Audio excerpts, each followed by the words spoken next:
Nuestro proyecto tiene como seña de identidad que nace como proyecto de colaboración público-privada. Estamos en una sociedad muy confrontativa y el cambio social que supone esta innovación que estamos impulsando es muy grande. Entonces, para conseguirlo es clave el apoyo de la Administración, tanto sosteniéndonos económicamente como nos está haciendo al principio, pero sobre todo abriéndonos puertas y predicando ella misma con el ejemplo, formándose en esta nueva enfoque y metodología y tratándolo de aplicar en distintos ámbitos en donde ellos también pueden hacerlo. Nos están demostrando que creen en nosotros, nos están apoyando en los proyectos que les estamos presentando y bueno, pues esa es la mejor forma de que podamos esto extenderlo dentro de la sociedad. El Parlamento Vasco reconoce la labor de las entidades que trabajan en el derecho colaborativo e insta al Gobierno vasco a proseguir con las actuaciones de promoción y fomento del derecho colaborativo hasta ahora desarrollado. Creo que en ese sentido supone una firme apuesta por los valores de humanización y modernización de la justicia también en el País Vasco. La calidad de la justicia pasa forzosamente por la potenciación de métodos alternativos que se encarguen de aquella litigiosidad considerada impropia, es decir, aquella que nunca tuvo que llegar a los tribunales o que por sus características necesita de métodos de resolución diferentes al método tradicional judicial. Ello redundará, sin duda, en una mejora del sistema judicial y vendrá acompañado de una mayor satisfacción en la resolución de conflictos. En primer lugar, nos gustaría agradecer a la Cámara que en 2014 nos dio un apoyo unánime y que además hoy nos deje compartir pues, la labor que hemos tenido desde entonces. Según hemos podido saber, además ha sido el único parlamento del mundo que ha dado un apoyo a estas características al derecho colaborativo, por lo que el agradecimiento es muy especial. Se ha aplicado sobre todo en la experiencia internacional el derecho de familia. Y bueno, nosotros hemos querido avanzar un poquito más y hacerlo también en derecho de empresa, en derecho laboral e incluso en las administraciones públicas. Eso nos ha hecho ser pues una experiencia única en el mundo, como después nos van a explicar. Y el derecho colaborativo lo que nos da a los profesionales de la abogacía es esas herramientas que van más allá del derecho sustantivo que se nos presupone. El conocimiento del derecho sustantivo y el derecho procesal lo llevamos supuestamente de serie, unos mejor que otros, pero hacemos un esfuerzo.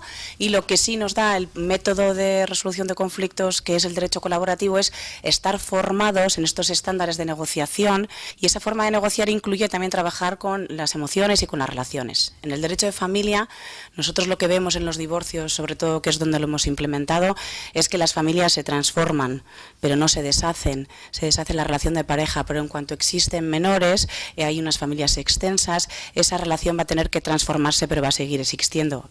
Generalmente este tipo de cliente que se divorcia o que llega a un acuerdo en un divorcio por este camino, consigue en un futuro también evitar la conflictividad judicial. El clima que se genera en esa negociación es distinto, y es distinto porque es más eficaz. Eso creemos que es el futuro de una sociedad avanzada. ¿Nosotros a qué aspiramos o qué pretendemos? Bueno, pues pretendemos ayudar a la gente. ¿Ayudar a la gente a qué? Pues a resolver las relaciones, a fortalecer las relaciones para que el día de mañana tengan la fortaleza suficiente para poder prevenir conflictos, o sabiendo que se van a dar esos conflictos, el poder estar capacitados para poder manejarlos, ¿no? Estáis apoyando planes de la SPRI para protocolos familiares, continuidad de empresa familiar para que mantenga el arraigo en Euskadi.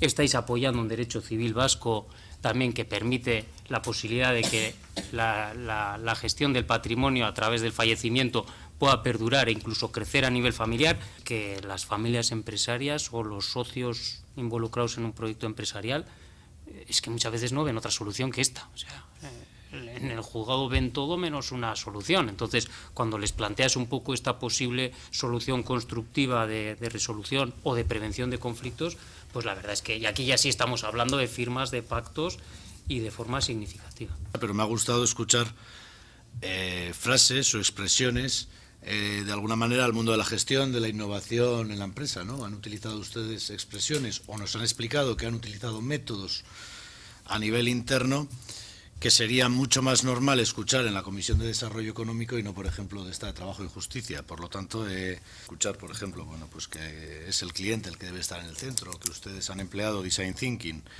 como método para situar de alguna manera la dirección que su asociación debía llevar, pues me parece importante. El trabajo que realizan es un trabajo muy importante, que somos un un hito diferente a lo que se está haciendo en otros sitios, y las iniciativas buenas, diferentes y que pueden servir para resolver conflictos, creemos que merece la pena que sean apoyadas. La parte más importante de lo que hemos hecho en estos 4 años ha sido la capacitación de los profesionales y ese cambio de chip, ese cambio de mentalidad que nos está cambiando en nuestra actividad profesional y en nuestra actividad personal. Yo si he aprendido algo en estos 4 años es que lo importante es escuchar, y me gustaría lanzar unas preguntas. Ustedes han venido a romper paradigmas. Yo no había asistido nunca a una comisión en la que los comparecientes fueran los que lanzaran las preguntas a los parlamentarios, que no está nada mal. Por otra parte, darles la enhorabuena por el trabajo y la labor que están haciendo desde hace muchos años. Su asociación tiene planteado o puede plantear algún tipo de acción encaminada precisamente a esa resolución de conflictos en el ámbito laboral. A mí sí me gustaría saber si están llevando a cabo esta labor en este ámbito laboral, en conflictos entre trabajadores y empresas. No sé exactamente las diferencias que hay, me imagino que serán muchas, entre esto y los actos de conciliación obligatorios que se dan, donde, bueno, mi experiencia, al menos como sindicalista, es que en la mayoría de los casos una de las partes no se presentaba y luego allí pues no había mucha negociación. Hemos comenzado a dar formaciones, sobre todo en el ámbito de Álava, pero también han venido compañeros de Vizcaya y Guipúzcoa. Sobre todo hemos estado trabajando en formaciones con los letrados de las conciliaciones, que precisamente comentaba el compañero, y con los abogados de asesorías y de empresas y de sindicatos. Todavía estamos en la fase de formación, pero es muy interesante cómo todos vemos que aquí hay un campo muy importante, que no es fácil, pero todo el mundo lo ve como un auténtico reto para poder continuar. Con lo que en derecho laboral, a la pregunta que hacían, por supuesto estamos trabajando en ello. El tener conflictos en la empresa afecta a la persona, afecta a su familia, afecta directamente a la sociedad. Entonces yo creo que en la medida en que tengamos empresas capaces de resolver los conflictos respetando los derechos de los trabajadores y con satisfacción de todos, yo creo que vamos a avanzar mucho más rápido. Lo quiero también valorar desde el punto de vista de los recursos. Desde el punto de vista de recursos públicos, me imagino que el camino que ustedes proponen evita el que se ponga en marcha todo el sistema judicial, y sí querría preguntarles también algo que es, lo intuyo, ¿no? Que es verdad que a la hora de utilizar recursos públicos, pues es mucho más práctico el camino que ustedes nos proponen, pues que la vía judicial ordinaria, digamos, ¿no? Tenemos mucha trayectoria de autocomposición, que se nos decía desde el otro lado de la mesa. Sabemos organizarnos. De hecho, la libertad civil en la Ley 5/2015 se refleja como uno de los principios de derecho de nuestro sistema de fuentes. La libertad civil, la autonomía de la voluntad, es decir, nosotros sabemos lo que queremos hacer y llevamos muchos años haciendo este tipo de autocomponendas, y también sabemos cómo resolver los conflictos. Y en la resolución de los conflictos en la asociación lo que sí que vemos es que este método, que no lo gestamos aquí, pero que sí lo traemos desde Estados Unidos y desde la experiencia en Europa, sí que casa muy bien con esta forma de hacer las cosas desde el punto de vista que tiene también incluso colectivo. En el derecho colaborativo yo creo que ganamos todos.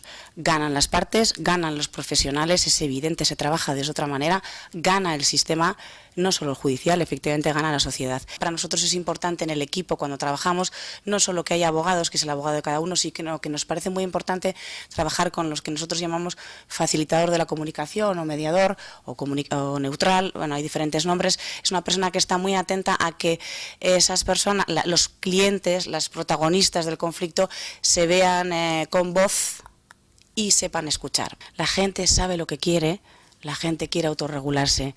Los ciudadanos lo tienen muy claro. Nosotros solo los vamos a acompañar en el camino, con asesoramiento legal y emocional, pero la gente sabe lo que quiere. Entonces nuestra dificultad es que nos conozcan, y para eso necesitamos mucho para que podamos difundirlo. En nuestra sociedad falta capacitación. Entonces, lo que nosotros estamos haciendo cada vez que intentamos hacer un nuevo proyecto piloto es capacitar a las personas involucradas en el mismo para que conozcan de qué se trata este nuevo enfoque de negociación por intereses y no negociación por posiciones, en donde se pueden alcanzar acuerdos satisfactorios para las dos partes, en donde las dos partes ganen y sean unas soluciones justas, equitativas.